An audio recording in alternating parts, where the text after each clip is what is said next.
Morning, everyone. Sorry for the slight delay. We were having some technical issues.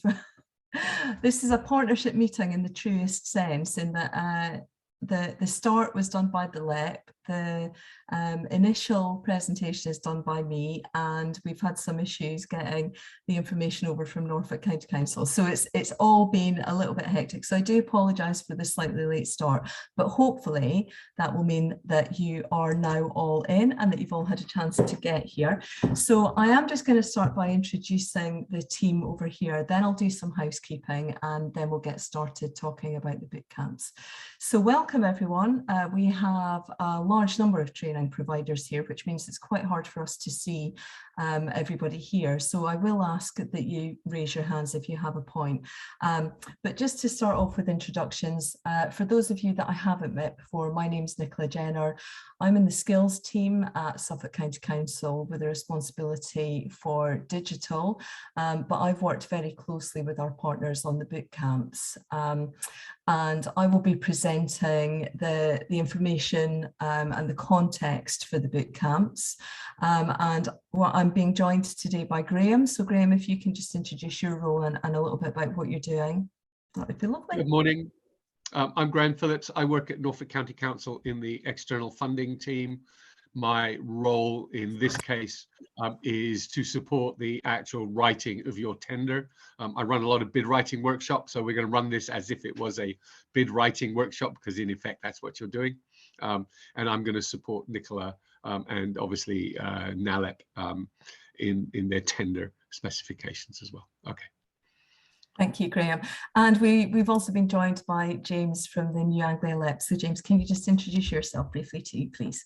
Of course, thank you, Nicola. Hi all, I'm James Wilson, currently at the LEP, currently supporting the manufacturing engineering sector mainly, and obviously supporting that side of involvement and employer buy-in into the skills boot camps as well. Thank you. So we do have a large number of providers joining us today, which is fantastic. So thank you all for coming. Just a few housekeeping points. Obviously, if you can keep yourselves on mute, that would be great. Because of the large number, it's quite hard for us to see all of the attendees. So if you would like to raise a question at the end of my presentation or at the end of Graham's presentation, then do please raise a hand. But if you could mute yourself in the meantime, that would be fantastic. There will be time, a short period at the end of my presentation where you can ask questions around the bootcamp programme specifically, and then there will be time at the end where you can ask any questions relating to your bid. And Graham and I and James will all be here to answer any of the questions that arise from all of the information that we've given you during the session. We have allowed 2 hours for this session because we're aware that with the number of providers there may be a significant number of questions.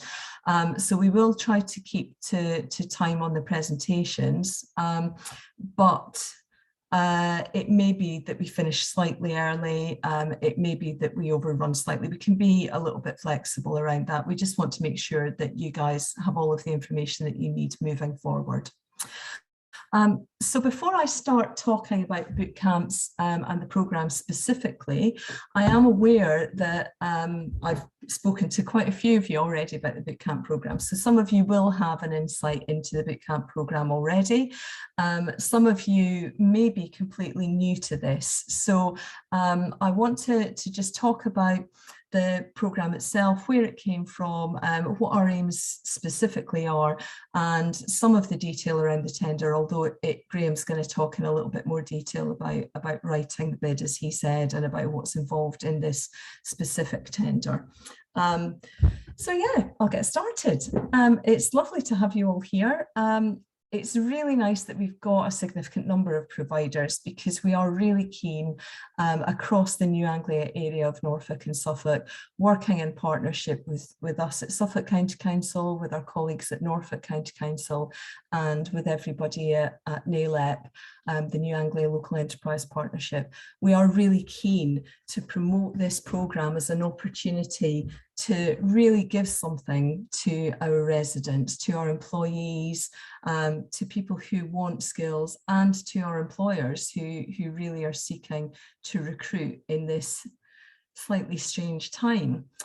So we were lucky to be part of the bid right from the start in Suffolk County Council and Norfolk County Council, along with the LEP, to do research around what the market really needs, and to put in a bid that was successful in gaining £1 million.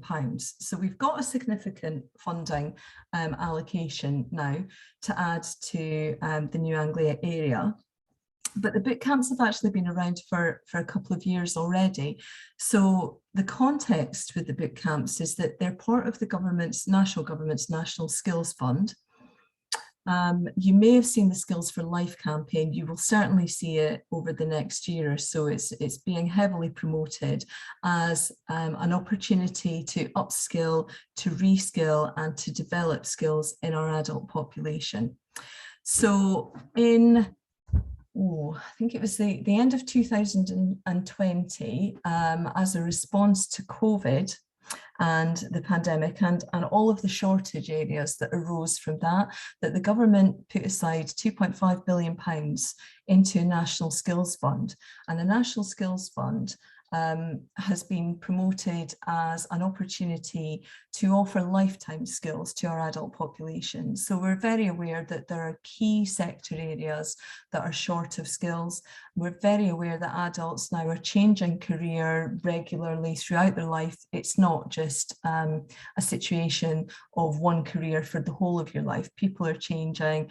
People are finding themselves in situations of unemployment and want to change sector. And the government put the funding in place in order to respond to those needs across the labour market. And the focus really is on level 3 qualifications. So you will see that some of our local FE and HE facilities are offering level 3 qualifications to adults who don't already have them. But a more vocational aspect was the Skills Bootcamps programme. The Bootcamps programme, in essence, is really is really a flexible training programme that can be offered via existing providers, by new providers, national providers, local providers, to address the needs of employers in the short term. So the bootcamps are aimed to be programmes that deliver flexible training between 60 hours, guided learning hours, and 16 weeks in total. And these are based on the key skill needs that we've looked at in the economy. So we've done a lot of engagement across the partnership with industry. We've worked with our digital providers. James has worked with our manufacturing providers. We've worked with construction providers. We've done a lot of data analysis across the New Anglia area to find out what the key needs of the sectors are. And we've tried to tailor the bootcamp lot or subject areas to meet those needs. So you will see when you look at the tender that there are some key areas that we're focusing on, and you will also see that there's some labour market information that backs up those areas. And so what we're trying to do is take that £1 million and make sure that our employers have the skills that are needed moving forward, that they can upskill their current employees, that they can reskill people who are moving sector, that they can reskill people who are unemployed and want to move back into the labour market, or if they have people who've taken a break from the labour market and want to come back into it, they can all access the Skills Bootcamps. They're aimed at this, and hopefully as training providers you'll know what I'm talking about this, but a lot of people don't. So they're aimed between a level 3 and a level 5 qualification. The level 3 qualification is roughly equivalent to an A level. The level 5 qualification is moving into degree level territory. So a lot of given the constraints with time, a lot of the bootcamps that we've been looking at have been around level 3 level. but they can be as flexible as you want them to be. So if you have information from some of your employers that they want a specific level of training that's more level 5, and you can fit it into the constraints of 60 hours and deliver it within a 16-week period, then you can offer training to that level. So they are completely flexible. I have mentioned level 3, but within construction, logistics and green skills, there is a level 2 option. So we're obviously aware that within those specific sectors, the most popular qualification levels and training levels are around level 2. So there is an option to be a little bit flexible in key sectoral areas. Just to run you through the key aims and objectives that we have around the Skills Bootcamps programme, we want to make sure that we're addressing the needs of adults who can be employed, who can be unemployed, who can be returning to work, or who can be self-employed. We have specific options to train with people who are leaving prison or who are on temporary release. We have specific options for supporting more vulnerable adults, those who've been employed for over 12 months. So we really can be flexible across the needs of the type of people that you work with.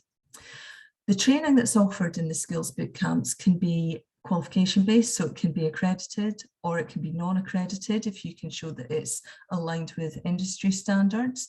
And really what we're seeking to do is just fill some of those key gaps that we're seeing in the labour market in the New Anglia area at the moment. So just to give you a little bit of data,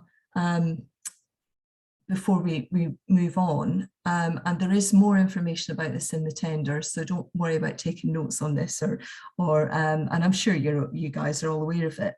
But looking at the key sector areas that we've been focusing on, and looking at the vacancy data along with the training data, there are really huge gaps. And when I speak to employers, this is what they're constantly telling me, is that, you know, they're struggling with recruitment, they're struggling to get the people to come in to replace those that are moving out, they're struggling to get the right kind of skills for their workforce at the right level, and we really are hoping that this £1 million can go a long way to making sure that that gap is filled in those key areas. So some of the data that we've come across in the digital sector, in IT and computing, the finishes that we saw in 2020 in that area of IT and computing, there were around 324 graduates coming through.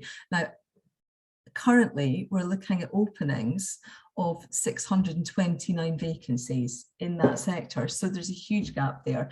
You know, we're filling, with our graduates coming through, we're filling about 50% of the openings in IT and computing. So there really is a demand for skills, and that's just one of the areas in digital. You know, there are significant gaps in games design, there are significant gaps in software development. One of the things that the digital employers that I speak to are telling me is that getting mid-level and junior developers is just really, really difficult, particularly getting those that have skills to take them directly into the workforce. So there's a huge gap in digital. Manufacturing scared me a little bit actually when I saw this. Manufacturing technologies, we had FE and apprenticeship finishes that numbered 578 graduates, but we have openings in this coming year that there are over 1,000 openings. So we've got 1,457 openings forecast, which means a gap of around about 900 graduates in that key area. In construction, we're looking at 799 graduates for over 1,000 openings. So we've got over 300 gaps in that area. And in green skills, which is another area that we're looking at, we've got key location quotients. So if you look at the tender data, when you've gone through it, you'll see that we have something called a location quotient, and that measures the level of specialism in our area in relation to national specialism, and we've got a significantly positive specialism in some key areas of green skills. We've got a positive location quotient actually, which means we have a larger concentration of that industry across all of the green skills areas, but specifically in some key areas around the environment, around biology, around environmental auditing issues and laws, which fits in with some of the specialisms that we see in our coastal area. We've got our specialisms up in Lowestoft in Great Yarmouth dealing with marine life. So it's really an area that we want to focus on. Saying that, you may have seen some information around the potential models that we're hoping to offer boot camps in. So these are the key areas that we would like to offer some training in. Now, this can be flexible. It doesn't have to be set around these areas. So I will just throw that in as a little addendum at this point. The scope for boot camps can cover really any area of occupational need. We've decided to focus on the areas that we're hearing most about. And as I said, we've done a lot of research and talking to industry about these specific areas. So we have decided to focus most of the resources on these key areas. However, we can open up the model to include any other key areas if you are aware that there is a need for skills in those areas. So around digital core, the information that we have gained from our research with Tech East, with our digital skills task force, with our sector skills group, and with all of our discussions with industry, is that the key priority areas for skills are software development and software engineering. Digital marketing is a real key area, and just to make you aware, there is training that will complement the boot camps. So there are other areas of skills training around these, but we are aware that there are significant shortages in these areas and that the training that's being offered is already really popular. So digital marketing is one of those areas where there is quite a lot of training funding going on, particularly up in Norfolk, but that funding is still not meeting the needs that we have. So digital marketing is one of the areas that we've chosen. Another area is DevOps, but actually we've had discussions around cyber, we've had discussions around cloud, we've had discussions around data analysis. The full information for all of the options around digital will be in the tender, but I can talk you through that in the questions if you have any questions later. But the key areas of focus that we're looking at initially, we're looking at level 3 training, potentially up to level 5 training around those key areas of software development and engineering, DevOps and digital marketing. Now, we are hoping to have some starts for the boot camps in September. One of the constraints that the DFE have placed upon us is that we need to evidence starts by the end of September. So we're hoping to start our first cohort of training in August or September, which obviously is quite a short time scale. And it's one of the reasons that we've put this provider event on so that we can try to answer as many questions as possible. We're hoping to have around 15 to 20 participants in each of the digital core courses, starting hopefully August into September, but certainly in the autumn term. So we would be looking at around 60 participants across the digital core area. Obviously, when you put your tender into the Local Enterprise Partnership, if you feel that there's significant evidence for training around any of the other digital areas, and you can evidence that that need is there, then we would certainly look at any other options.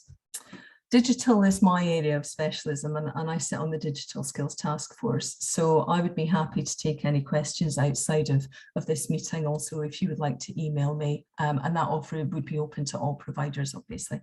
But yeah, that's the initial digital offer that we're looking at. Another area of huge need that we hear about, and I'm sure James would back me up on this, is the welding and technical area. Now, technical can cover lots of different areas of advanced manufacturing. So we've had some data coming around CNC and fabrication and design, manufacturing design and electronics and engineering. But really the key demand that we're seeing across most of Suffolk is the demand for welding skills. So our initial priority in the technical core subject area will be welding.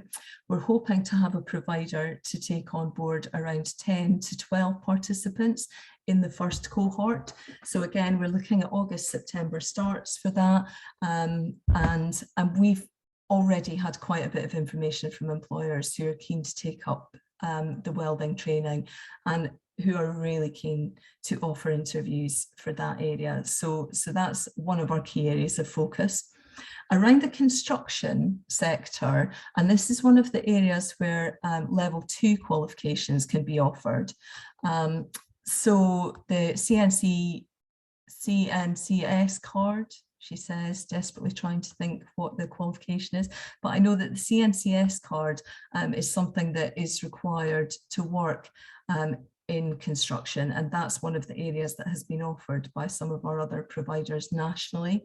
So that would be an area that we would be looking at, and particularly we would be focusing on the need for bricklaying.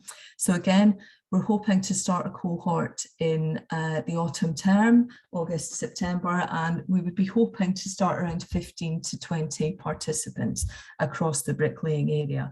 But if you are aware of any other construction needs, plastering, site management, those are areas that we have had discussion around. So again, if you can evidence a need for training around those different areas, then do please let us know.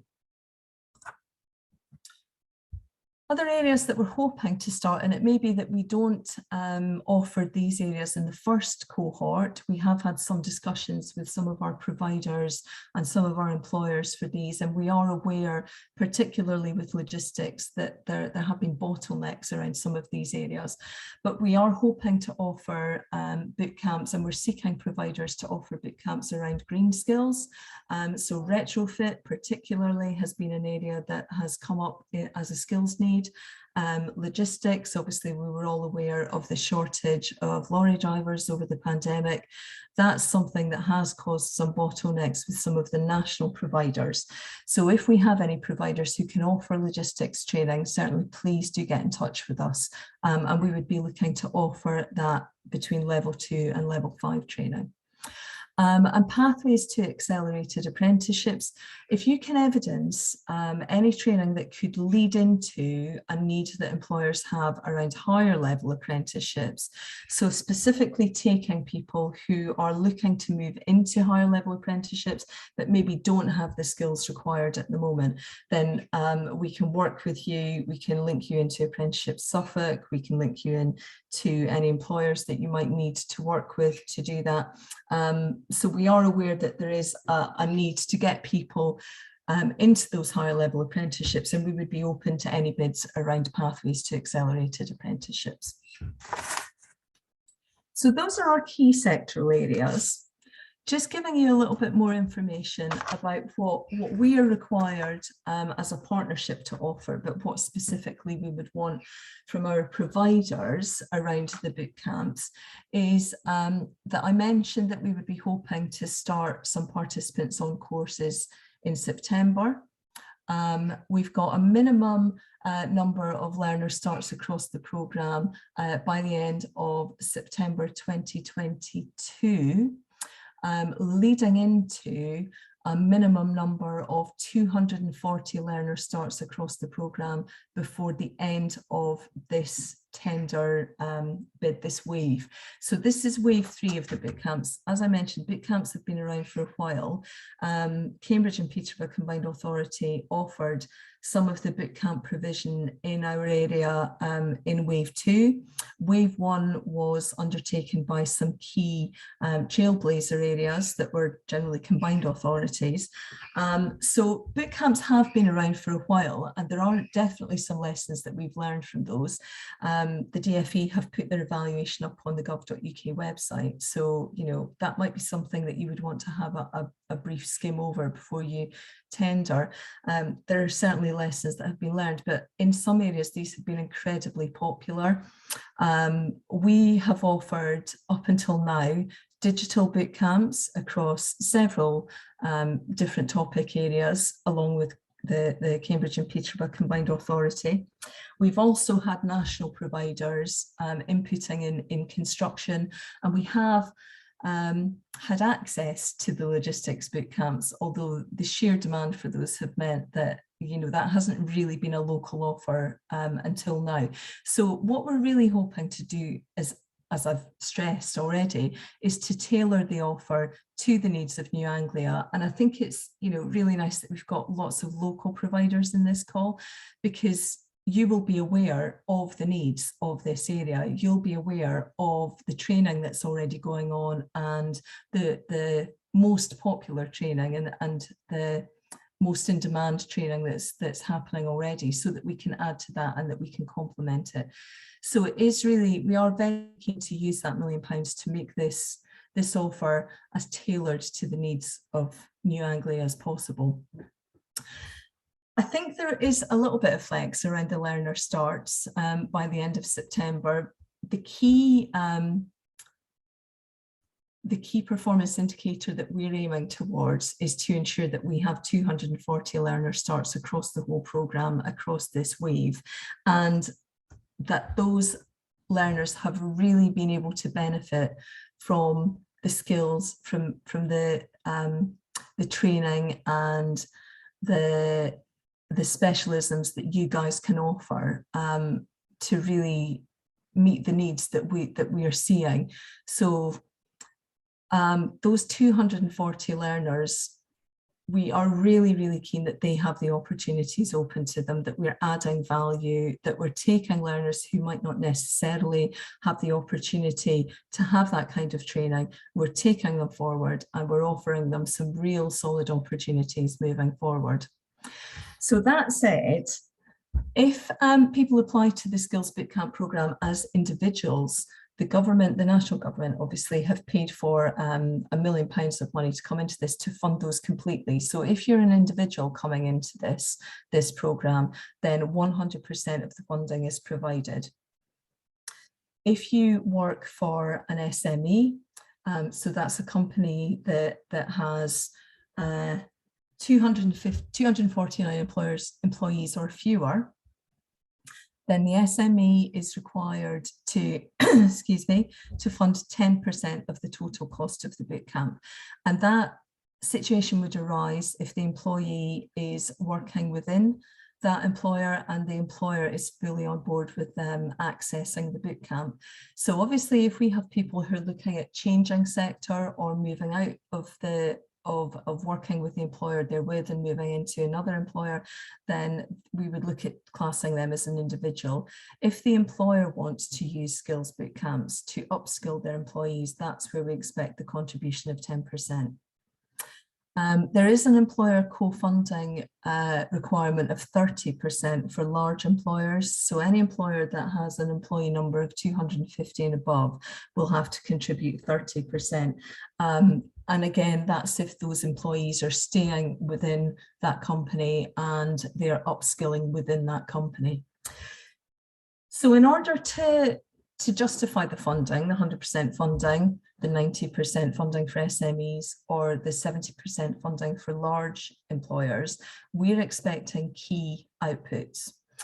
And our key outputs for individuals who are moving out of employment or who are unemployed and moving into the labour market, we would want to ensure that they are offered the opportunity of a guaranteed interview. So all of our participants must be offered a guaranteed interview at the end of their training course. That is what counts as a positive outcome for them. If you are working with an employer to provide a bootcamp, then the employer must evidence that they are offering that employee an enhanced role. So they must be given extra responsibility or a new role within that company, and that must be evidenced by the employer. So employers can only access that funding if they can evidence that they have got a role or enhanced responsibility that their employees can move into.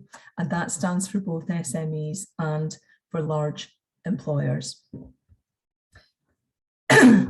If the learner is an unemployed learner, then they need to be evidenced within the training provision that they have support in job seeking, both through the training and at the end of the training. So obviously we've said that we want you to ensure that they have a guaranteed interview opportunity at the end, but within the training program, we're not just looking for subject training, we're also looking for a wraparound support within that training to make sure that those workers can move forward, that they're given support in seeking jobs, that they're given support in applying for jobs, and that potentially they're given support during the interview process. Obviously, if they don't get an interview, we would hope that you would offer them some longer term support moving forward to help them move into employment. Even if they've had an interview and they've been unsuccessful, we'd hope that you would support them moving forward. Just having a look at that table. This table has been taken directly from the tender, so you will have access to that table. And I know it's very small, so hopefully you can all read it. But as I've said, with the requirements for all of our providers who bid into this, not only do you have to evidence that you are offering subject-specific training to a specific level, of a minimum level of level 2 in certain key areas and level 3 in the other subject areas, but you will also have to ensure that you can offer guaranteed interviews at the end, that you can offer support in job seeking, and that you can work with the employers to ensure that the enhanced roles are there. We'll support you as a partnership, and we have put some resources aside to ensure that the management team who sit within the new Anglia Local Enterprise Partnership will help any of our training providers access the contacts that we have. We have resourced a full-time skills broker who will work on the programme and will work with providers to ensure that you have engagement with employers, that you can attend, and that they will promote the boot camps at any employer engagement opportunities, that they will help you to put together the core wraparound support that may need to be offered. So there is resource and support within our management team that you can access to make sure that you meet those requirements. But please do be fully aware that there are specific requirements in terms of outcomes for all of the providers who take part in this process. Now, just leading on from that, this is the payment schedule for any of the providers, and this is actually the payment schedule that we in our partnership have to stick to as well. So obviously this is linked to positive outcomes, and the payments that you guys will receive will be based on all of these different milestones being met. So the first payment of 45% of the total cost of the tender will be paid on completion of 5 qualifying days for any of the participants. The second payment is on successful completion of the training programme. So you will get the bulk of the money on successful completion. But in order to access the final payment of all of your costs, you need to ensure that you have that positive outcome banked. So you need to make sure that that a new job offer has been made, that the opportunity for interview has been given. That can be in the form of an apprenticeship, it can be in the form of a new role if you're working with employers, or evidenced additional responsibilities with those employers. But it has to be continuous for 12 weeks. So it can't be an interview with a recruitment agency, for example. It has to be a genuine job interview. It has to be a genuine job offer. And if you're working with employers, it can't just be a short term, here's an increase in responsibilities for this month. It has to be a continuous increase in role for at least 12 weeks following the completion of the bootcamp.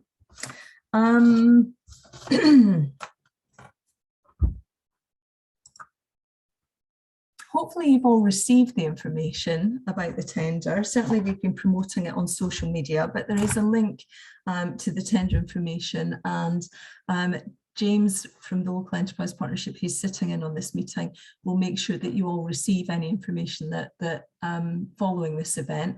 The event's being recorded, so you will be able to access the transcript. You'll also be able to access the tender information via the new Anglia website, but the information link is on this presentation and you can access it if you haven't already.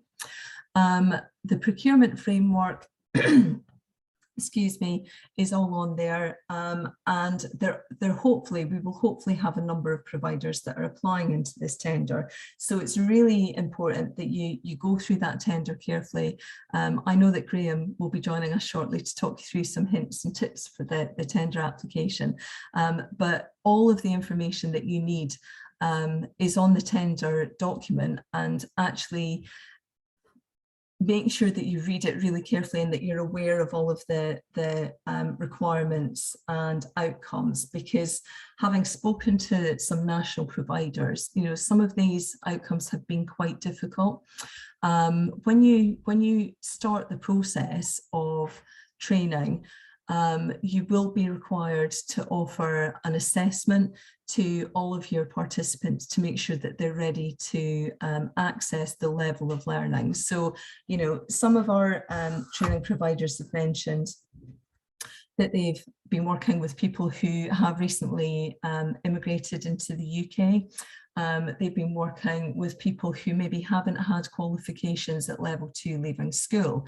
And so particularly in the areas of construction and welding, they found it really helpful to do assessments before onboarding those participants to make sure that they've got the skills that will allow them to access the information that you're going to be giving them.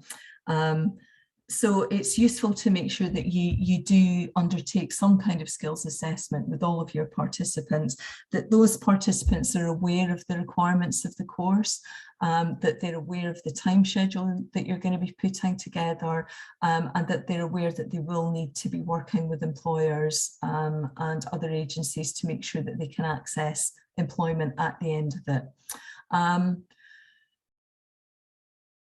The closing date for the tender, you have got a bit of time.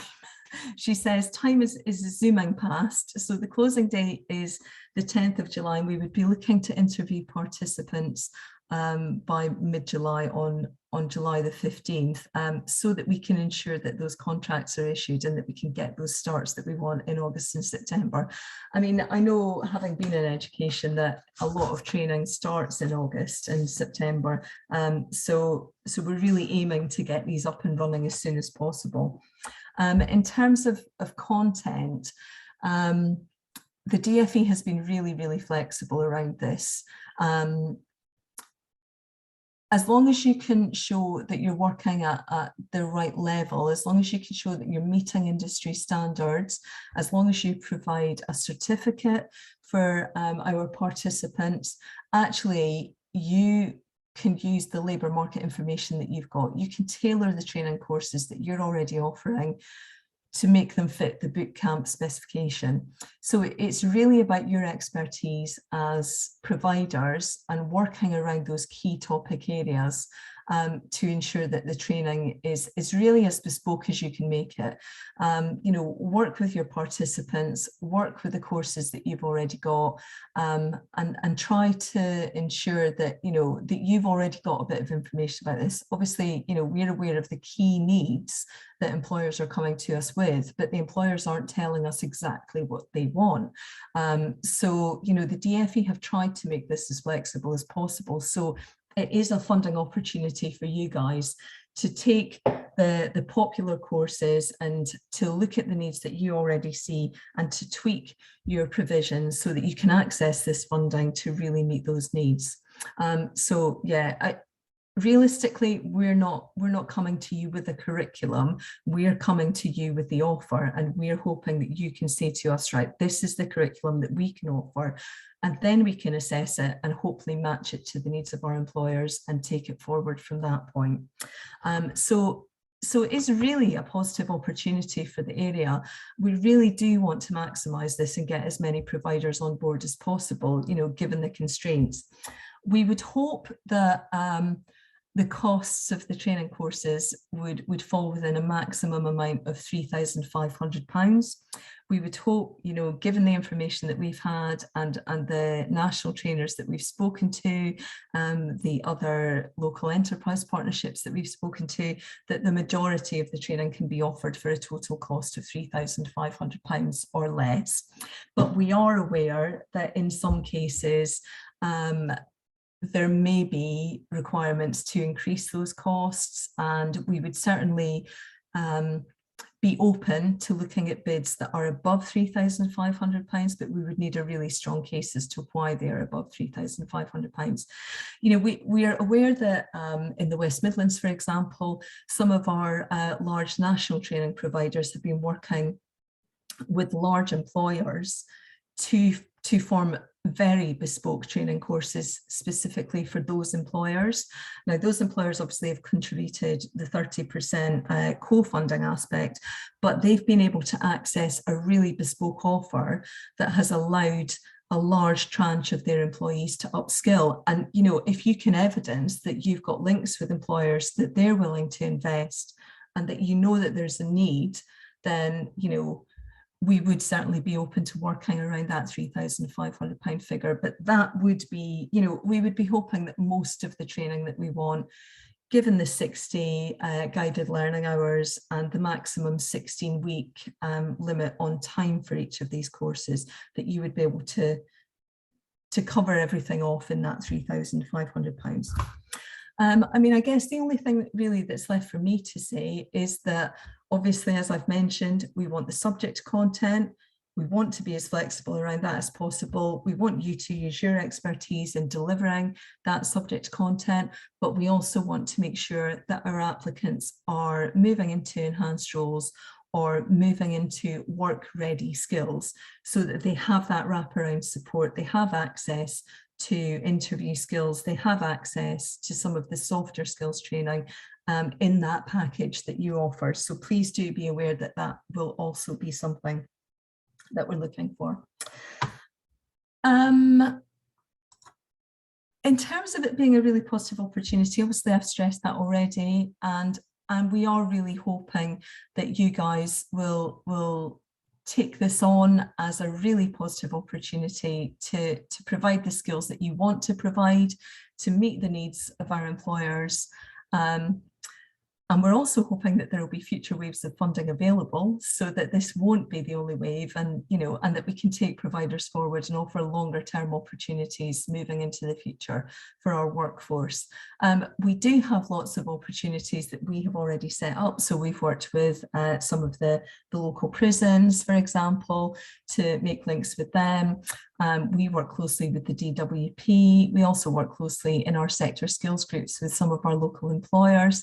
So we would hopefully be able to add some additionality to your bid with our management team. But yeah, we're hoping that you really see this as a really positive opportunity to take your work forward and to offer something to our local economy. Right, I am going to stop sharing now. And I can see quite a lot of you. I am going to, before Graham starts, I am going to just offer a short opportunity for any questions based specifically on that. I'm going to just pop the tender up on my screen so that if there are any tender specific questions, I can answer those.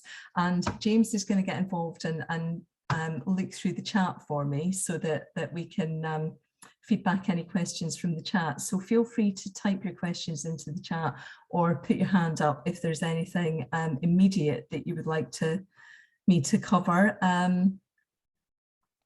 So there are a few in the chat, Nicola. Okay. A few of them are perhaps more statements than questions, but I'll read a few of them out anyway. Sorry, you'll hear my droney hay fever voice for a few minutes, so apologies all. So first of all, we've got, in regards to the logistics, would it be focusing on HGV/transport or other aspects of industry too? The tender obviously leaves this open, but your presentation mentioned lorry drivers in particular. Yeah, I mean, the tender, obviously, as I've said, we are trying to be as flexible as possible. And so, you know, as a provider, if you're aware of a need,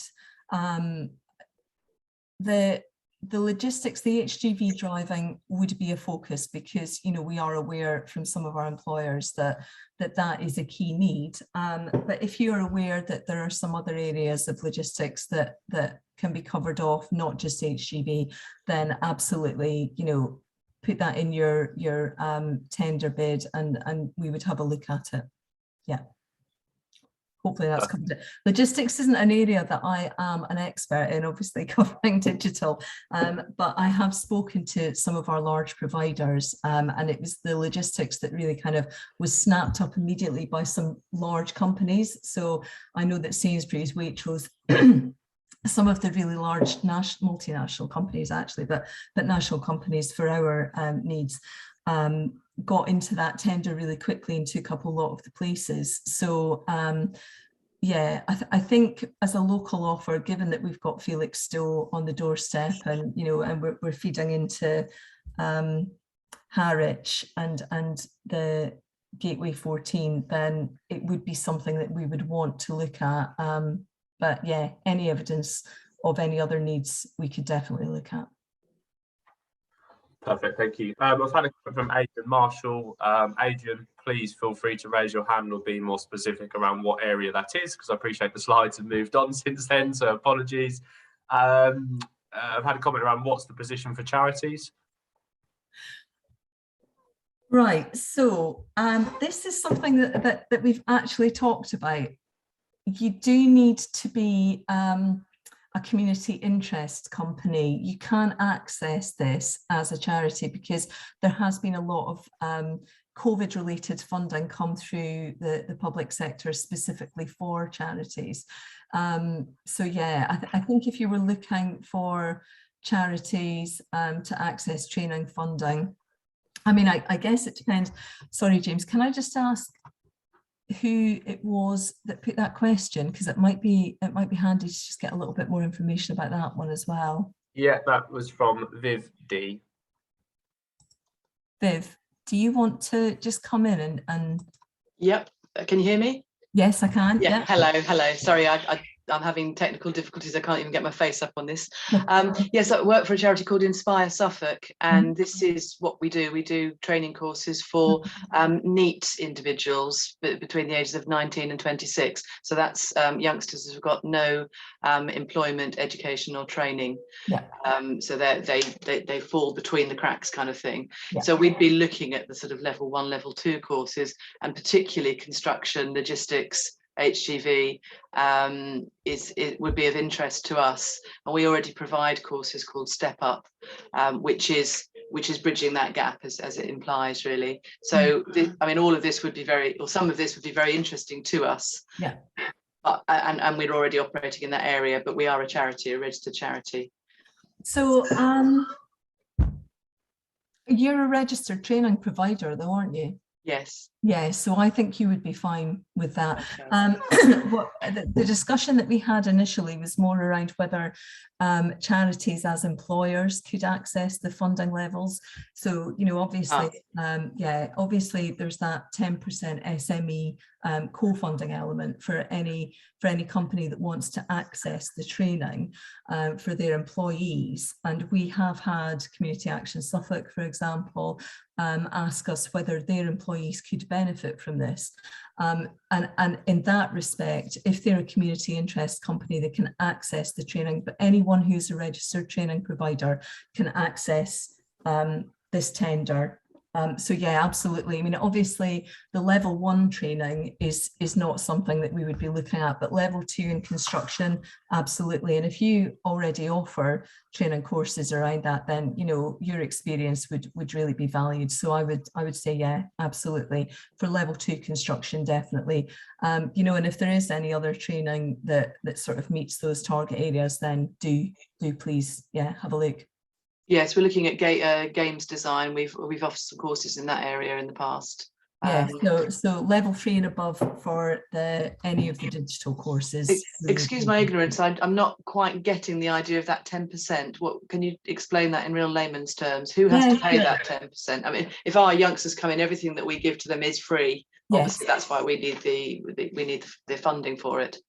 Yeah, and so in that instance, because your young people are not in employment, education or training, then they would access the training at 100% funded level. It's only because obviously these are work-related training courses, and we are aware that across the UK, lots of large companies have accessed this as a training opportunity for their employees, that we have that co-funding element. So if we had an employer come to us and say, yeah, I want my workforce upskilled in software development, then we would ask them to make a contribution towards that, because obviously as an employer, they're going to gain the benefits of the upskilled workforce.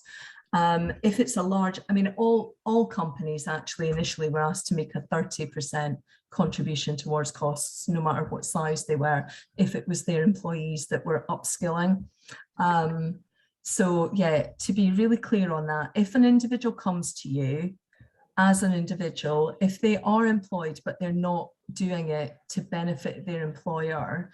So let's say, you know, I work for Suffolk County Council, but I want to train in software development to move sector, then I could go to the provider and say, I'm doing this because I'm an individual and I want to upskill, and therefore it would be a fully funded opportunity. Right. But if I was doing it because my line manager wants me to, you know, develop skills in software development, then there would be an expectation that my employer would contribute towards the cost of that boot camp.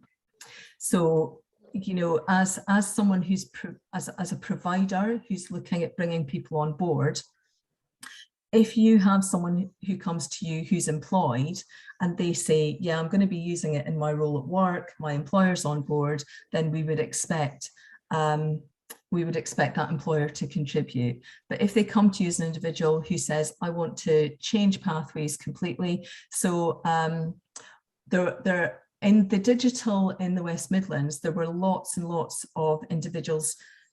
One of the examples was given to me was taxi drivers who decided that they wanted, you know, a different job opportunity, and they, excuse me, and they wanted to move into software development. So that was completely free to them, because obviously their employer had nothing to do with that training for them, and they were 100% funded. If they're unemployed, if they are coming out of prison, if they're moving back into the labour market, then it would be 100% funded. It's only if there's going to be some employer benefit that we would expect that contribution. And obviously to promote it to SMEs and to take on board the struggles that they're facing at the moment, the government has reduced the SME contribution to just 10% of the total cost of the training. But that, as a provider, that would be something that you would have to look at and, you know, ascertain whether they were doing it as an individual or doing it as an employee. Yeah, okay, that's clear. Thank you. But ours aren't employees, so that's fine. Thank you. No. So yeah, it would all be fully funded. Yeah. Thank you. You would get the money from us, not the employer. Okay, perfect. Thank you. Okay. Just conscious of time, and James, I don't know if there are lots of questions. I've just got my hand up. If I could ask a question. Yeah, sorry. Yeah, Lou. Hi, I'm Lou from ACE. With regard to the minimum numbers of 120, is that for all of the providers that are going to bid for the tender? So we're a smaller training provider, and we do bespoke wrap round, and we specialise with people who are neurodiverse as well. So that would bring an added angle to it. Would it be? But I notice your cohorts are 10, 12, 15, which works for us. But we would struggle to put the volume on to hit 120 in that short space of time, sort of thing. So is it a case of a number of tenders will work together to hit those target numbers? Yes, that's exactly it. So obviously we're aware, you know, that we've got providers today who specialize just in digital training. We've got providers today who specialize just in, you know, construction or in technical. So, you know, we wouldn't expect them to provide those 120 starts for us. That's really our target, to make sure that across those topic areas and across the providers that we get those. So the next stage for us is to look at those bids, to make sure we've got the right mix of offer for our area, and to make sure that our providers, you know, can give us the target that we need within that specific area. So yeah, Ace, I mean, what is your focus then, Lou? So we are education, training and support. So we've got 3 strands to our business, and we've got one in Norwich at Rackheath, and we're just about to open a new facility in Great Yarmouth. So we work with schools and alternative provision. We run full study programs, a bit like Viv. So we work for the 16 to 24s if they've got an EHCP. And then we do adult education, a lot of adult learning.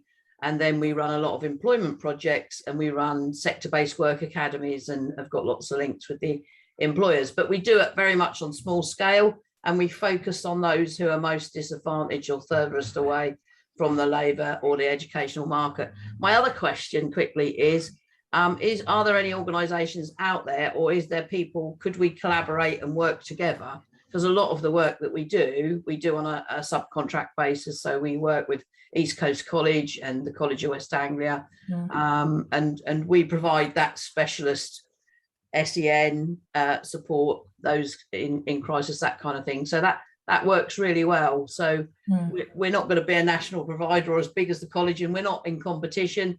We do what we do very well, and we cater for a different client group. And I think with the number of jobs out there, employers certainly that we're working with are looking at increasing the circle of where they're looking for starts, because all the people who ordinarily would take the jobs, for example, we've just done over in Dereham our first sector-based work academy specifically for neurodiverse adults. And, you know, it's a very slow process, but it's a very worthwhile one too. Yeah, I mean, I think for you and for providers like you, the key areas of focus are going to be what level can you offer those courses at. So, I mean, we want the wraparound care within those courses, and there are some level 2 courses that might, you know, that might suit better, I guess, given your cohorts.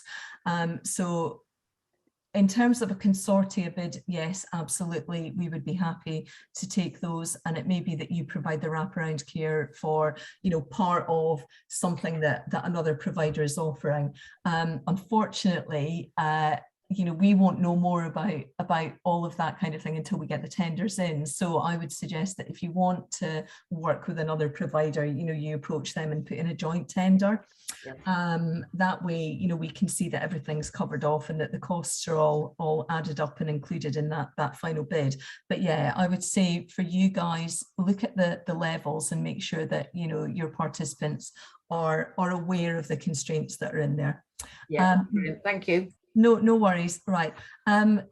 I did say it would just be a really short period of questions for this one, purely because we've got to try and squeeze Graham in, and he's going to talk through writing the bid and give you some tips on that, which I think will be really useful. So what I'll do is I will have a look through the chat while Graham's starting his section, and then we will open up to questions at the end. So it may be that Graham answers some of your questions, fingers crossed, and then we can come back to any further questions at the end. But Graham, I'm going to pass over to you to talk us through the bid, and I know that James has got your screen, which I can see. So this is going to be a little bit of a partnership. I think James is going to show the presentation, and Graham's going to talk you through it, and then at the end we'll have a bit more time for questions. So thanks everyone, and over to you, Graham. Thank you. That was really good, Nicola. So I know some of you here, I recognize some of the names, and so I'm going to support what Nicola has said. Unfortunately, I've had technical issues like a number of people, so James is having to do my slides for me. Our system does not like Zoom at all here. We're going to talk about the bid writing process. I should preface this by saying I am not a skills expert in any shape or form. My area of specialism is in the funding piece itself, not in the actual skills piece, although the skills team within Norfolk County Council does sit within my department, so I have a broad understanding of things. So next slide, please, James. So the first bit, I think it's important to realize that tender is in effect an application for funding, and you're going to tell a story through your application and through your submission for the tender document. And so your application should include the what, the where, the why, the who, and the how of what you are going to do in order this. And following on a bit from Nicola, you've got a wide remit here. You've got a fairly broad spectrum that you are allowed to cover. You know, the tender is not requiring you to do anything specifically. So the focus is, a lot of this is going to be on the what, the where, the why, the who, and the how. Next slide, please. Next slide, please, James. Yeah, okay. So some of you have been on the bid writing workshops that we run. And so the key failure of a lot of both tenders and bid applications is a failure to really fully describe your project. And by that, I mean exactly what it is you or your organization is actually going to do. Obviously, you need to consider the wider implications and the wider skills environment within which you're working. But primarily, what the assessor is going to want to do is to understand absolutely from the opening piece what it is you are going to do. And one of the things you should be doing, if you think of your tender, well, it's a sales document, isn't it? In effect, it's a sales pitch for your organization to receive the funding to do this. And if you think of it as a sales pitch, your initial opening piece is probably the most important section. So what you're trying to do is to grab the attention of the person who will be assessing your tender. And you have to assume as that the assessor knows nothing about your organization, knows nothing about where you're working, the community in which you're working in, and knows nothing about exactly what it is you do. So within that opening sort of paragraph or two, you need to be able to explain that in a way that interests the assessor. The role of your opening piece is to interest the person who is appraising your project enough that they want to read on further. And so every time you write a paragraph, a sentence, the role of that is to encourage the person who is assessing your document to move on forward. And within that, then, to exactly describe what it is that you are going to do. Next slide, please, James. So what makes a good project description? A good project description is heavily based on the data and the evidence. And by that, what you should include is within that you have taken learning from your previous delivery, that you've got the data and evidence about what you've done beforehand.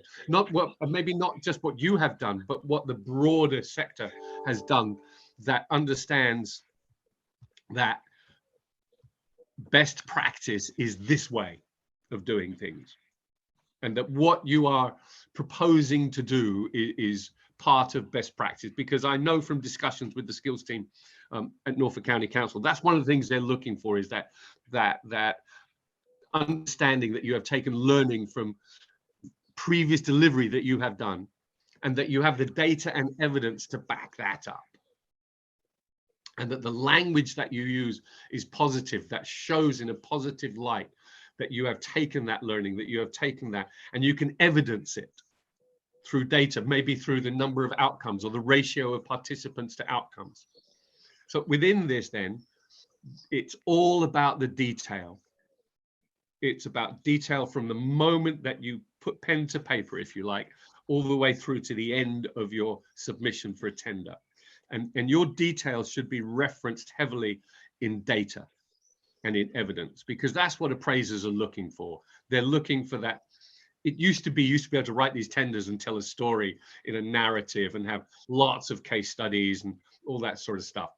Some of that's applicable, but much less so. What you want to do is capture the imagination through how you can evidence the data that you have delivered previously, or that you have gathered from other organizations that are doing the same kind of thing. And so that's part of the language that you're going to use, is that evidentiary language.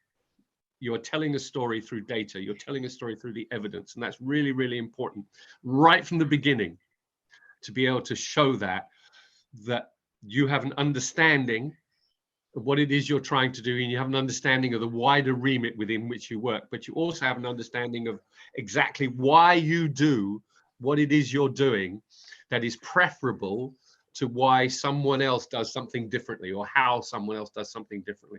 That's part of your options analysis, that in effect is saying, we've looked at other methods of delivering a curriculum or delivering these skills, and we have worked out that this curriculum we are offering you is the best way of providing the kind of outcomes that you are looking for. Because let's be honest, what they're really looking for are the outcomes. And so everything you're doing is leading up to those outcomes. And you need to be able to show that everything you do, that you've explored other ways of delivering those outcomes, but the way that you deliver those outcomes is the best way possible. So hopefully that little piece there makes sense, that you've done that sort of options analysis. It doesn't have to be extensive. It doesn't have to be very big. It just has to be a recognition that there are potentially a number of ways of doing things, and that your way is the way that works, and you can show it through your track record. Next slide, please, Mr. Williamson. So you might also want to show how your project fits strategically. And when we talk about local and regional plans, we're talking about skills plans, how it fits within that, how you fit within the overall environment of, if you're talking about manufacturing, how you make an understanding about, you have an understanding about the logistics requirements, you have an understanding, if you're in the digital arena, that you have an understanding of the digital strategies that are going on across Norfolk and Suffolk, and that your program supports those strategies. So what other projects does your project link into? And this might be something, as Nicola said, you're going to want to show an outcome where one of your learners has an interview or has an apprenticeship offer, and you want to be able to show that you have the reach to other organizations and to employers or to other projects that allow that to happen, that enable that to happen, because you have the reach that links in with employers, with other projects, all of which will show that. You might want to actually show how that breaks down into strands of work. If what you're offering as a curriculum is potentially quite complex, and you're offering a series of learnings, if you like, you might want to provide a diagram for that. Sometimes that's by far the best way of doing that, is to show, look, this piece works here, and then it moves into here, and then it moves over to here, almost a flow chart, if you like. Diagrams work really well for appraisers and for assessors to show what it is you're trying to do. It also saves you on the word count. I'm not quite sure if there's a word count on the actual tender itself, but it does save you on the word count.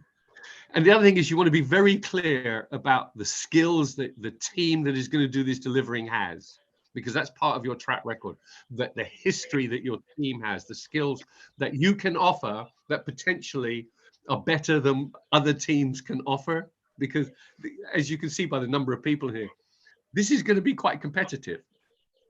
And so the more you can show that it is your team that has the skills, it is your organization that can offer the best delivery, the you are more likely to win the tender than other ones. Next slide, please, Mr. Williamson.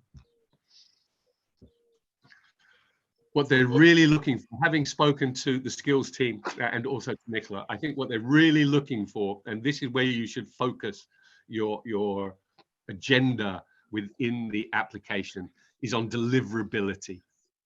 And deliverability is the key piece. So you want to be able to show deliverability through your narrative.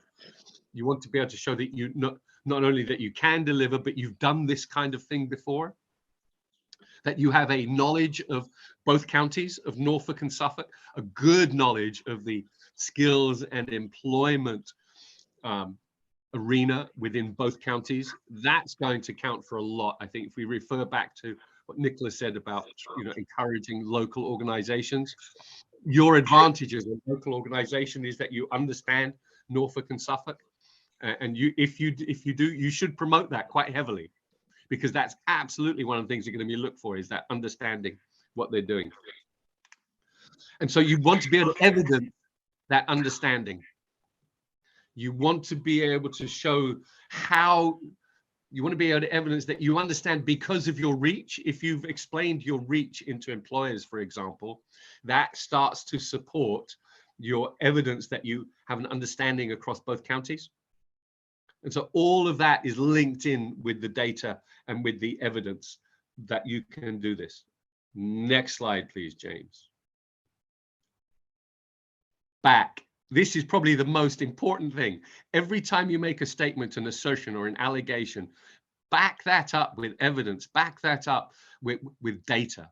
So for example, if you say, we have a good success rate, back that up with the actual success rate, with that 90% success rate of moving people into employment. Or if you say, we are, we have delivered these kinds of programs before, back that up with the evidence that shows how many programs you delivered, what's the success rate of those programs, what are the challenges that you've met, that you have overcome. That all goes towards showing why you are the best organization. And what you really want to do is to be able to link that data and that evidence and all those statements with the KPIs that you're going to deliver through your curriculum to show progression, because that's one of the things they're going to want to see, is that progression from learners. And so as part of that, what you really want to go, how are you going to support learner entry onto your program? That's a really interesting piece, and we'll come to engagement in a minute. How are you going to mediate any potential transport issues, especially if you're working with the more vulnerable populations? And that's one of the things we're really looking for, of course, isn't it? Is to take people who may not have had this kind of opportunity before in terms of training, and enable them to access this training. And so if you're working with these, was a terrible phrase, but these harder to reach populations, how are you going to support them with entry into this? Next slide, please, James. You're doing a wonderful job, James. So if we put all this into a single slide here, your solution, why is it that what you are offering, why is it that the curriculum you are offering and the methodology that you are planning on using, why is it that this is a solution that fits the need that is outlined within the tender document itself? So you need to capture the imagination. You also need to show how you're going to engage with these service users. How is this going to, if you've got a communication strategy, for instance, is your communication strategy directly appropriate for the group of individuals that you are planning to work with the learners that you are going to bring onto your program? For example, I have just finished a project, and I know Emma's on here, who's also seen a number of these things, where they were aiming to do an employment project and work with very vulnerable individuals in a very deprived area of a community. And their whole engagement strategy was digital, on the assumption that everyone had a smartphone and access to the internet. If you're working with certain populations, that is not the case. So if your learners, if what you're targeting for learners are those who are more heavily disadvantaged or lives in more deprived areas, you cannot assume within your engagement that they have full access to the internet, that they have a smartphone. And so your engagement strategy needs to reflect exactly the cohort of individuals you're going to work with, and be appropriate for them in order to maximize entry onto the program, because that's what they're looking for within the tender. How are you going to maximize entry onto the program? The more you can do that, the more you are likely to achieve the kinds of outcomes they're looking for in the end. Novel is a word that I've used because it used to say innovation, but innovation is well overused these days, and it can mean many, many different things. But I think what we're really interested in is something that is not business as usual, that is well evidenced, but is also, although it's tried and tested, is also something that could be quite new. So you could be doing something that says, we've been doing something quite new within our curriculums, and this is how it's worked. Because to be quite honest, what's happened over the last 20 years, if you look at the economics of both Norfolk and Suffolk, it hasn't changed much. So the idea that what you are doing within your curriculum could be quite new, but is also well evidenced, is really interesting for an assessor, because now they start to go, actually, that's a really interesting way of delivering this. And that's what you want, because that's what's going to make your application stand out, is if you can get an appraiser on your side right from the beginning to say, actually, I quite like this. What you are trying to do here is make the person who is reading your application feel warm and comfortable about providing you the money. That's really what this is about, and that they feel that they have trust that your organization can deliver this. If you can do that and get them on your side, you are already ahead of the pack, so to speak. Next slide, please, James. You absolutely need to have within your tender a risk management strategy. Ideally, you would have a risk register or a risk log or a RAID log. That would be really good. Included in that, especially if you're working with sort of, well, you will be for the most part, I suspect, working with groups of individuals who might come from varied backgrounds, various age groups, various socioeconomic groups. You, as an appraiser, I would, and I do a fair bit of appraising, I would want to see what your safeguarding strategy is, especially if you're working with younger populations and you are delivering both to a younger population and an older population, or a population that might have other barriers into employment or other barriers into career progression. Safeguarding would be a key part of that.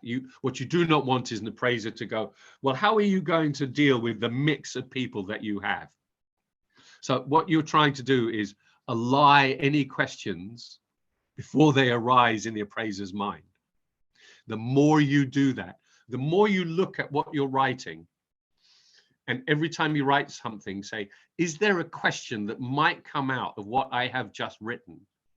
And if you can foresee that question ahead of time and provide the answer, you are a long way to getting an appraiser to trust what you do and to feel better about you and your organization and your delivery. And if you can do that, you might find, and I'm not saying all the time, but you might find that actually they then start to question less of your stuff, if you like. This is purely from a bid writing perspective. If you want to be successful, what you want to do is look at everything you've written, say, is there a why that sits behind that? If you can answer a why that sits behind that, then you are ahead of the game. And you should answer that why within your application as much as possible. Sometimes it only needs a sentence, but that actually makes your application, your submission, much stronger. So in terms of eligibility, I would suggest there needs to be a real clarity of process about how you are going to ensure eligibility onto your program for individuals.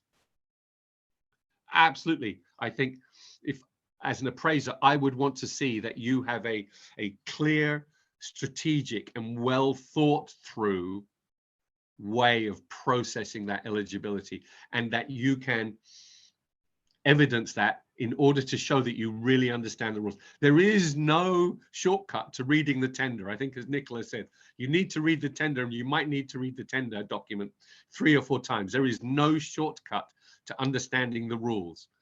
And one of the key rules is eligibility onto the program. And so you want to have that process in place and to be able to describe quite simply that process in place that allows that. You also want to be able to show that you can provide wraparound support. Again, if you're dealing with, especially if you're dealing with some of the more disadvantaged groups or cohorts, you absolutely want to show how you're going to provide wraparound support to those individuals.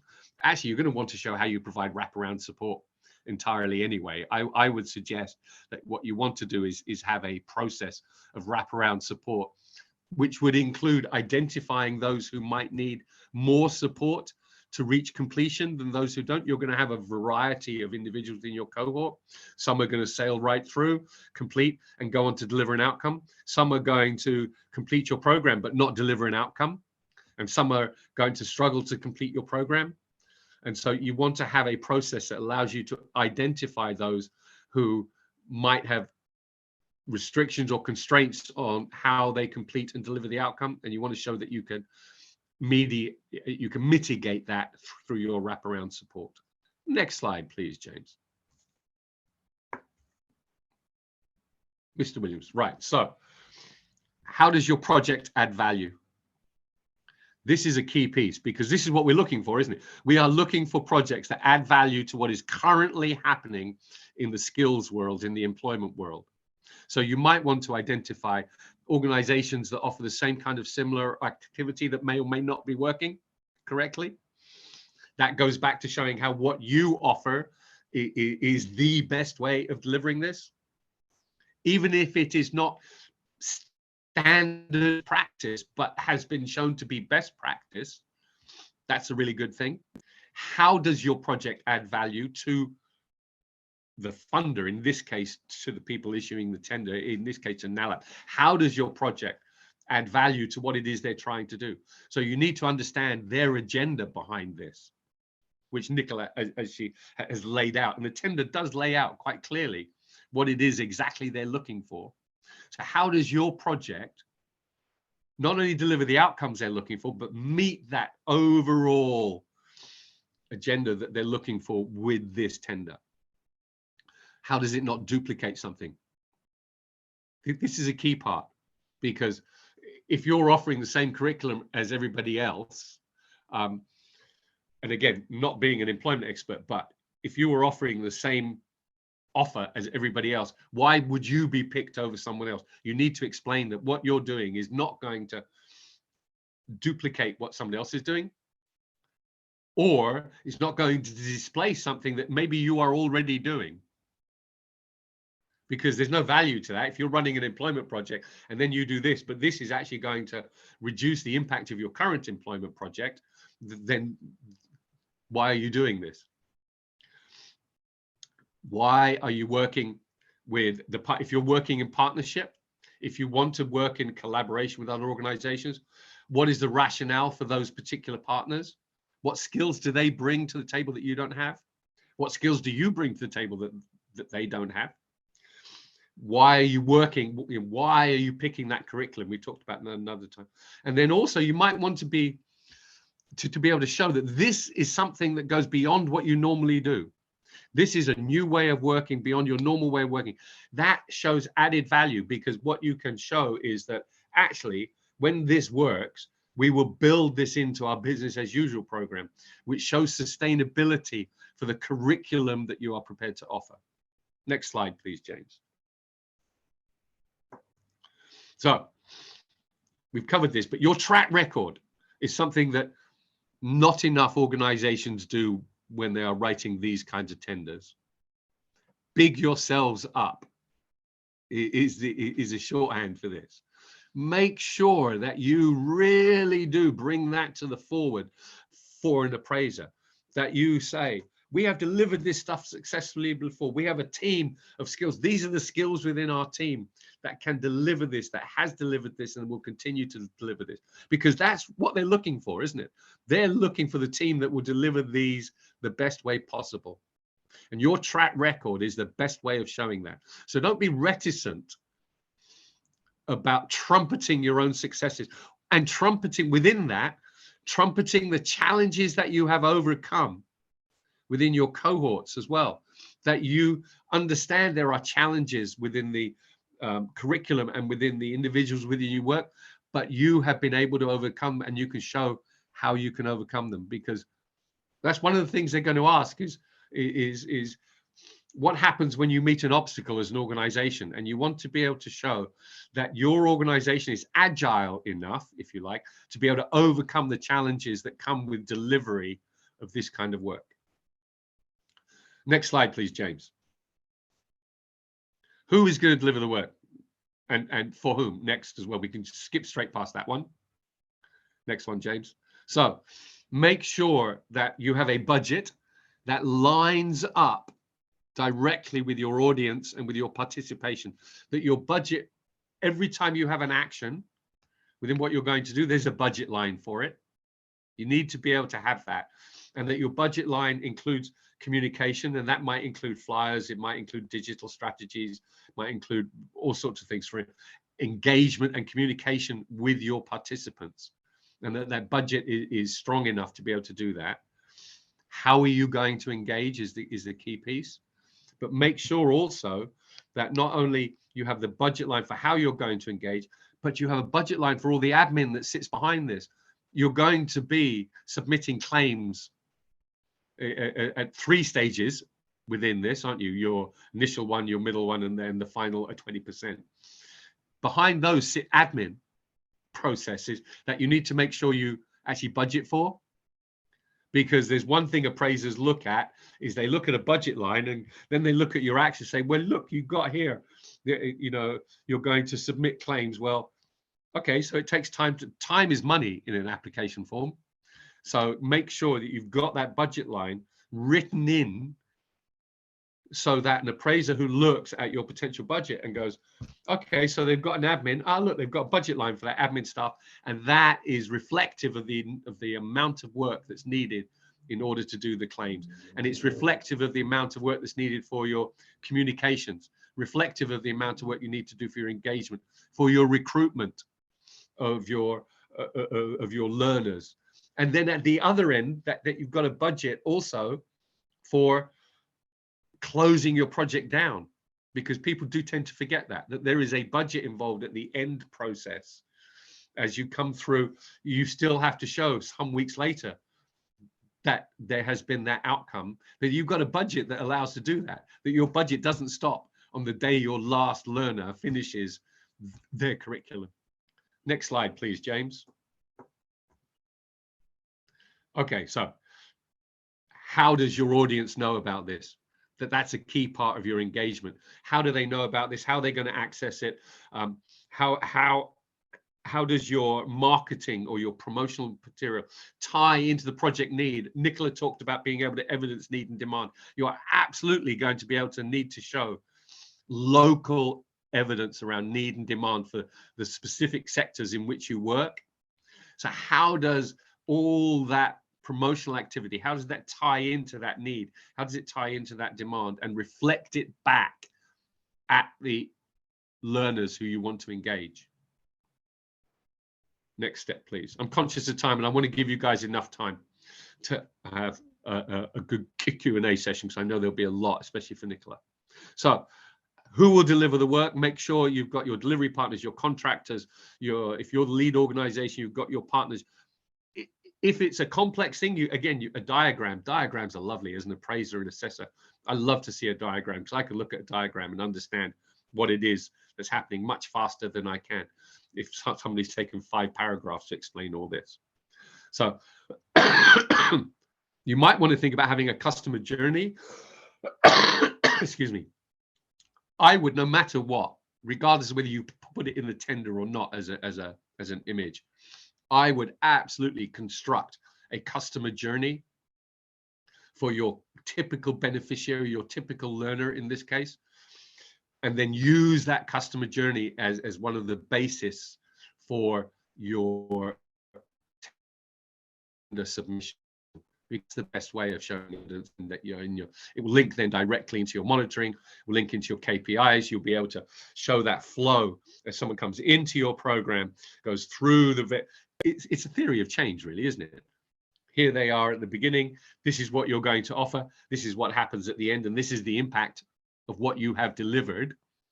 In effect, that's a theory of change. And that theory of change is based heavily on a customer journey. So regardless of whether you put a customer journey into the document or not, I would absolutely, to make your tender that much stronger, build a customer journey and use that as a base for your application form.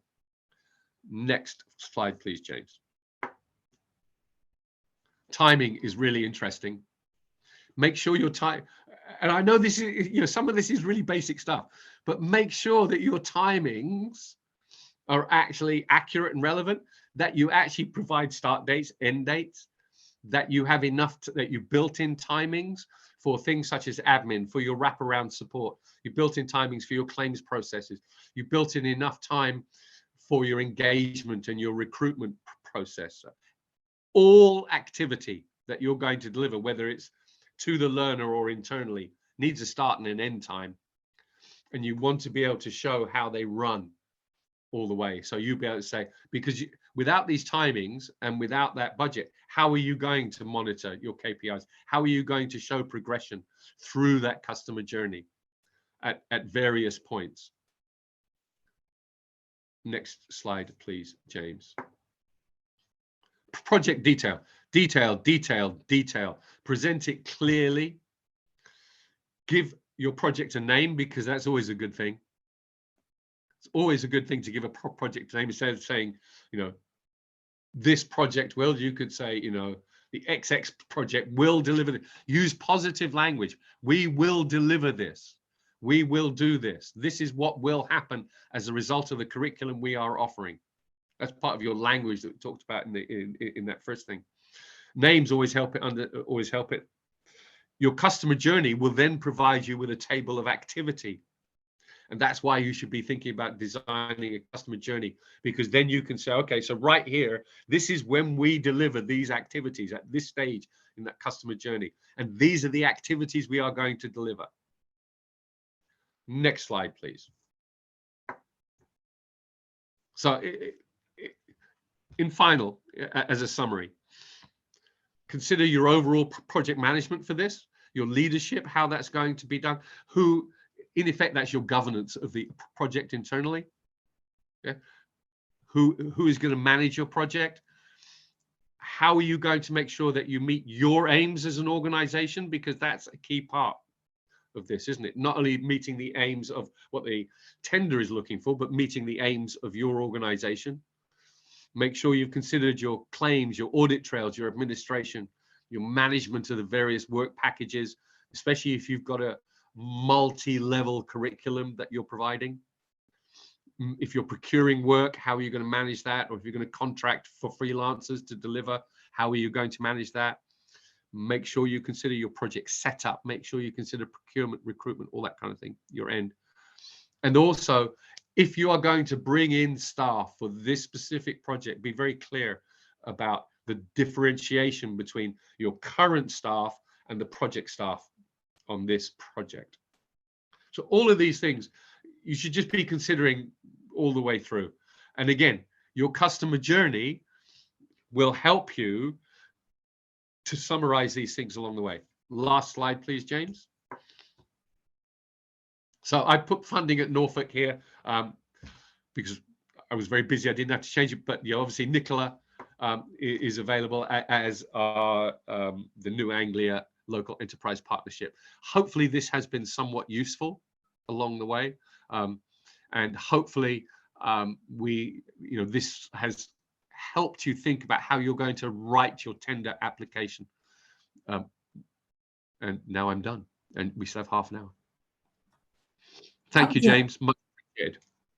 That was amazing, Graham, because I thought I was going to be half an hour and you were going to be an hour, and it turned out to be pretty much the other way around. So well done. I'm conscious that I went over a lot of stuff and that there were lots of questions. And hopefully I'm not even sure that I covered it all, but I have had a chance to go through all of the questions in the chat while Graham's been talking about his section. And obviously there are very close links, you know, between the information that Graham's given and that I've given, but I have tried to answer them. So I will go through each of the questions that came up, and then it might be an idea, James, if you can keep an eye on any other questions that come up in the chat as we go through this. And then if we have any time for hands up, that would also be great. So in terms of timescale, that was one of the first questions that came up. And obviously I mentioned August and September. The target that we have across New Anglia from the DFE as part of our key performance indicator to achieve this £1 million funding is that we have 120 starts before the end of September 2022. So we would be looking for providers that can facilitate that. We would be looking to make sure that we have the capacity to offer those 120 starts before the end of September. Now, before the end of September could be halfway through September, it could be the beginning of August. Obviously, you know, individual providers are going to have different constraints around timescale and different constraints around the courses that they are already offering and can tweak to fit the bootcamp scenario. So, you know, that would be something that we would want you to put in your bid. We would want you to say, when would be the best time that you can start? How can you evidence, as Graham has been talking about, how can you evidence that you will be able to get those participants on board in that time to make sure that you have got the number? Now, obviously, as you know, as Lou mentioned earlier, and as I mentioned, this 120 starts is across lots of topic areas. You know, we've got our key areas of focus, but actually those topic areas can be much wider. So someone also in the chat, I think it was Jake from First something. Sorry, Jake, I can't remember. I've just got so much going on right now. So Jake, you mentioned that there is actually a 10% funding opportunity. We can keep 10% of the funding that we achieve for training across other sectors, and we can test training across other sectors. Now, because I'm not on the management board for the Local Enterprise Partnership, you know, we're employing a skills broker. That again is something that could go into the bid and would be considered, but those areas would include hospitality, which has come up a couple of times in the chat. Health and social care could be part of those test areas. Creative industries, so I'm very aware that in some areas, you know, digital and creative have come together, and we've had film production boot camps just to suit the climate in the local area. So creative industries could be part of that. Leadership and management has been something that we have heard about from employers that potentially around level 3 to level 5 could be included. And professional services, for example, finance, law, that kind of thing, could also come into the tender. So those areas are areas that we would also consider. We have got our target areas for the first cohort. Those are the target areas that are on the tender document and the ones that I've mentioned, but potentially there are other areas. Now, again, obviously I've sort of focused on the bricklaying and the welding, but around the construction and the technical, there are other options. Around green skills, it's not just retrofit that we're potentially looking at. So if you think you have, once you've read the tender document, if you think you have a course that there is demand for and that could fall roughly within that category, then put forward your bid, because it will be considered. It is, you know, this is a flexible opportunity and we want it to be as flexible as possible. So if you're aware that there's a need, if you've got links with employers, then absolutely put those tenders in. It is £3,500 per learner in terms of cost. So we're not saying that, you know, we want you to provide 20 starts for £3,500. It's £3,500 that we're aiming to be the total cost per learner. So obviously that makes it a little bit more flexible for you all. Kaylee asked around digital, if you have to be Cyber Essential accredited. That's not something that we've heard from the DFE. The only DFE requirement that we have is that you are a registered training provider with the DFE. In the tender, if you are not a registered training provider, in the tender document you will find a link to the gov.uk website where you can register to become a registered training provider. So if you're not, don't worry, it is something that you could look at if you were happy to. Net Matters have asked, Jazz actually asked about candidates outside of the Norfolk Suffolk border. I think, Jazz, that was what you were asking.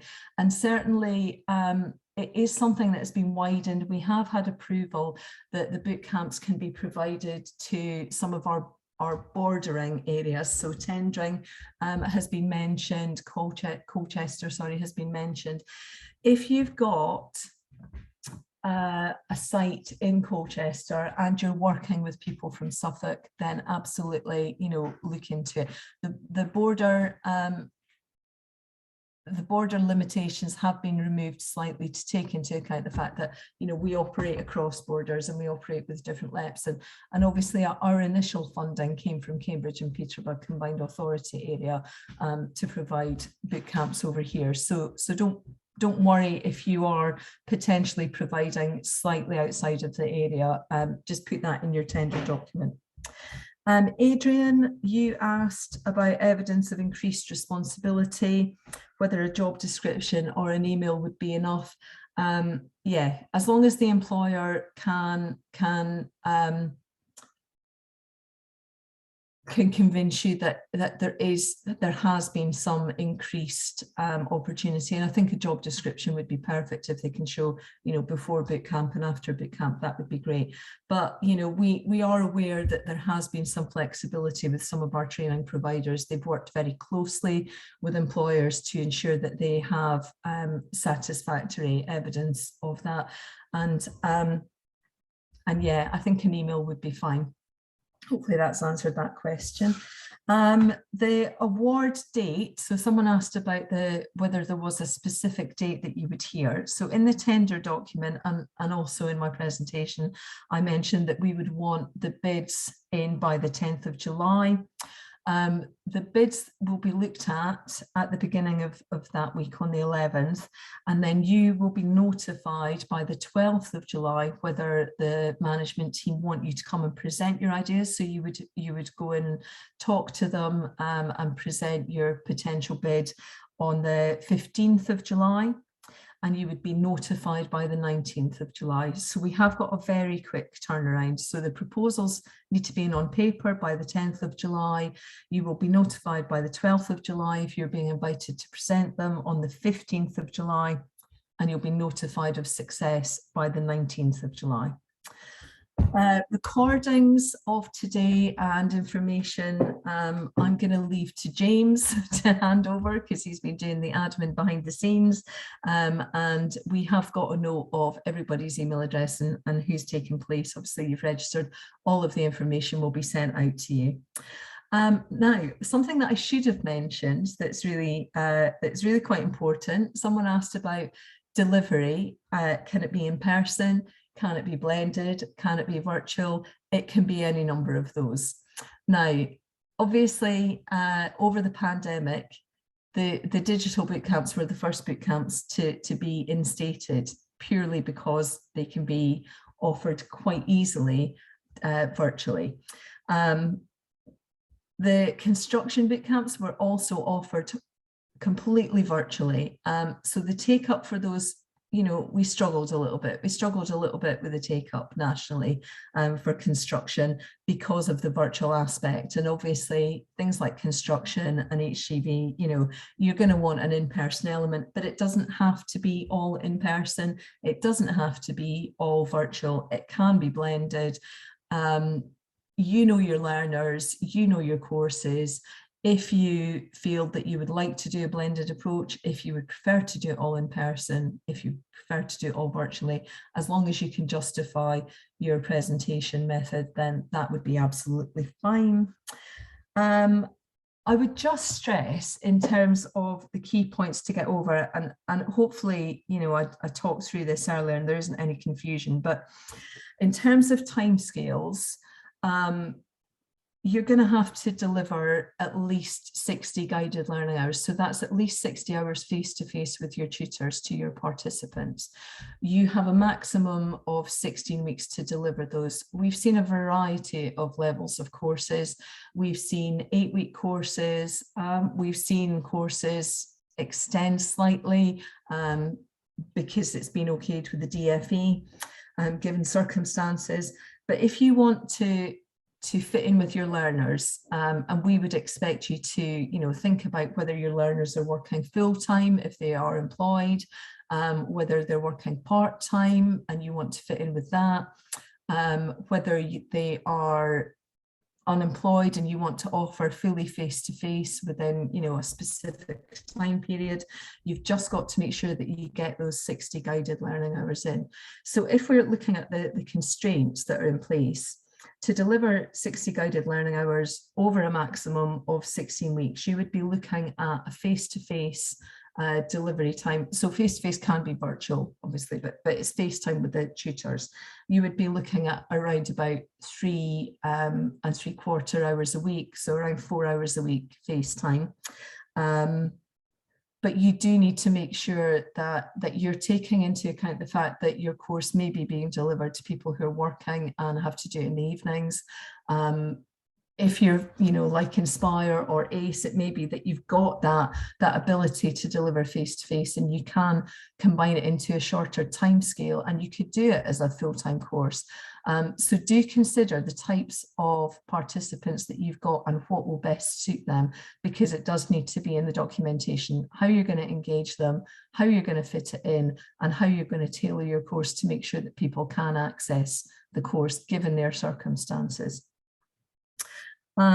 In terms of the time allowed after the course finishes, so obviously for all candidates, we would like to have a guaranteed interview or an enhanced role. So we want 100% of all of our participants interviewed for a job or accessing new opportunities.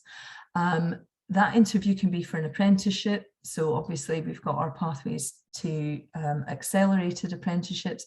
We're not expecting them to move into a job as long as it's an apprenticeship job. So we want 100% able to access those, and it can't, as I said earlier, it can't be through a recruitment agency, it must be for a genuine post. So that 100% requirement is there. It's something that you guys need to really consider as providers. Can you offer that? Obviously, as I said, there is support through our skills broker and through our management team, but it is really, really crucial that you have those relationships with employers to make sure that you can offer those opportunities for your participants. Now, we don't expect everyone to get a job out of it. You know, you have different circumstances, but we would want, and this, I guess this is really important, it is in the tender document, so do go back to this if you need to, but we would want 75% of our unemployed learners to get a new job within 6 months of finishing. We would want 75% of our employed learners to be supported into a new role within 6 months of completion. So there is a little bit of leeway at the end. They don't have to go directly into a job, but we would like evidence that they have moved into a job or a new role within 6 months. Now that is not 100% because obviously we're aware of circumstances, but we would want 75% to move into those new roles within 6 months. Now, something that I didn't mention is that you can offer this to self-employed individuals. Self-employed learners should, again, access some new contracts within 6 months of completion. So if you're self-employed and you're looking to gain new skills, those would hopefully allow you to move into new contract areas pick up new contracts with new customers within 6 months. And again, not 100% requirement for that, but we would want 75% requirement for that. We are aware that some people have dropped out of courses that have started. It is really important, you know, as both Graham and I have said, that you screen your participants before picking them up. But we are aware that some of them will not finish the course for whatever reason. We would want you to evidence that 80% of your participants are completing the course. So, you know, there is again a bit of leeway with dropout, but if you screen effectively and if you know your participants, then hopefully, you know, you'll be as close to that 100% as possible to allow them to access the interviews. But we do allow a 20% dropout rate. So I guess those are the real important ones for you guys as providers. You've got to make sure that you've got employers on board to offer those interviews.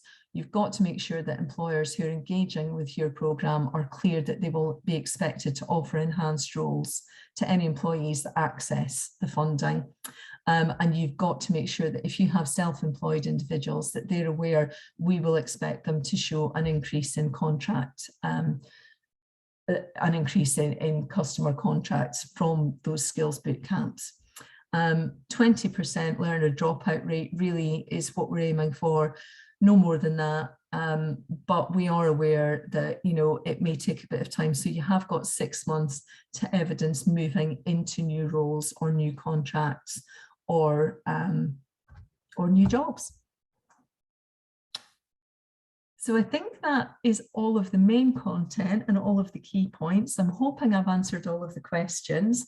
Can I just have any hands up across the screen? And James, can you please shout out if you can see any that I can't? Because we do have a few minutes before the scheduled end of the session, and we are happy to answer any questions if you still have any. If we don't, I'm going to ask James to come back in just to join me. So we've just got a few hands up. First of all, from Joanna. Hiya. Hi Nicola. Thanks for taking today. I was just wondering, was there any minimum bid value at all per business or consortia at all? There isn't any minimum bid value mentioned in the tender. I mean, obviously you want to make it worth your while, you know, putting together the course. And we have got that preferred maximum of 3,500 per person. Yeah. Those are really the only constraints that we've got in place at the moment, because we do want to encourage we want to encourage providers to come on board, and we want this to you know, to meet the needs of the area. So yeah, no, I mean, so sorry, excuse me. It is something, just to add, James is also making a note of any questions that come up as we go through this, and we can put an FAQ section on the tender document area in the New Anglia Local Enterprise Partnership information area, which you will all have access to. So linked to that point was about obviously the cohort 1 in September. Presumably we could have 2 cohorts, so one in the September, one in the early spring or winter. Well, winter wouldn't it be in the January start? So there'd be two rounds. That would be acceptable, yes. Yes, absolutely, okay. Absolutely. And obviously, you know, if we have providers who are, you know, who are having cohorts come through, there is no maximum number. I've just noticed that Anne's put up a question for maximum number of learners. There is actually no maximum number of learners. I mean, obviously, you need to be very careful that you're not giving yourself a huge job. That's all I would say, is that, you know, you've got to make sure that you've got those connections with employers. If you're not an employer already, you've got to make sure that your participants are aware of you know, what the course content is, and that they will be expected to do this potentially around work. So I would say, you know, don't go in too big unless you know that you've got participants there. Yeah, sure. But yeah, I mean, obviously, if we've got successful providers who are taking courses, you know, cohorts through, then absolutely we would want to extend the bids, and hopefully, you know, this has had a lot of investment into it nationally. We are hoping that we will get future rounds of boot camps in this area, and that they will really be a successful project for all of us.